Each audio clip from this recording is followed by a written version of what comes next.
Hey, what's up guys? This is Michael from Hustle Sheets, and I just want to show you a quick dashboard that I'm building for a solar sales company. And the purpose of this video is just to show you guys the types of dashboards that you can build using Google Looker Studio and data from Google Sheets.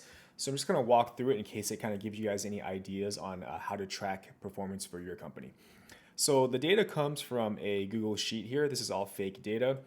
They have appointments booked, and they are tracking all their appointments by row, and then we're kind of filling in dates for different stages in their sales process. Now there's multiple ways to track this, and I'll kind of go over that in a different video, but this is just to show you, if you guys track it simply like this, then you'll be able to have an automated dashboard that connects directly into that Google Sheet.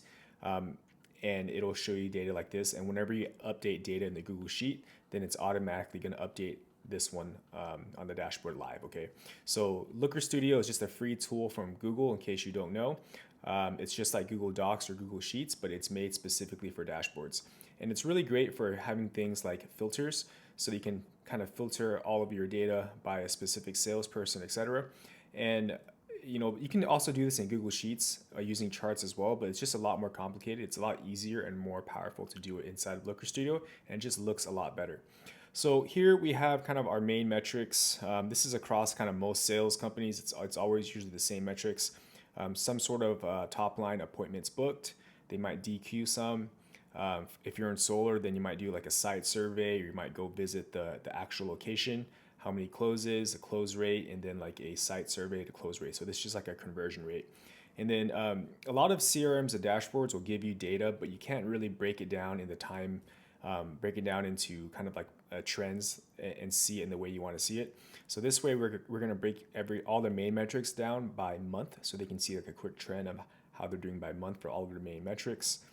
This one is like a weekly breakdown here, so it's broken out by week, all of their metrics by week, so you can get a quick look at a glance how things are trending. Here we'll have like an agent performance.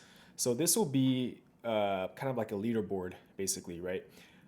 And you can also filter this as needed.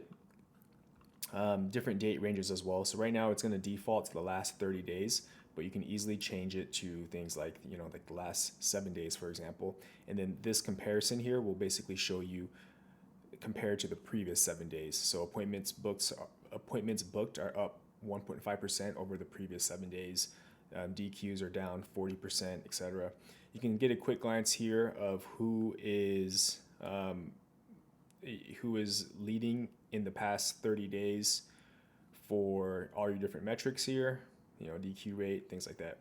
So this is just a really quick walkthrough, but I know a lot of companies find this stuff valuable. So I'm going to start doing kind of quick walkthroughs on dashboards that I'm building, just in case it gives you guys any ideas. If you guys have any questions, feel free to leave a comment or book a call with me. I build dashboards and reports and automation systems for all types of businesses. So I've done it for high ticket coaching, for construction, for home services, all sorts of sales, customer service, HR. So if you guys have any questions and you guys want to see a specific dashboard, just leave a comment and I'll do my best to get back to you guys. Thanks.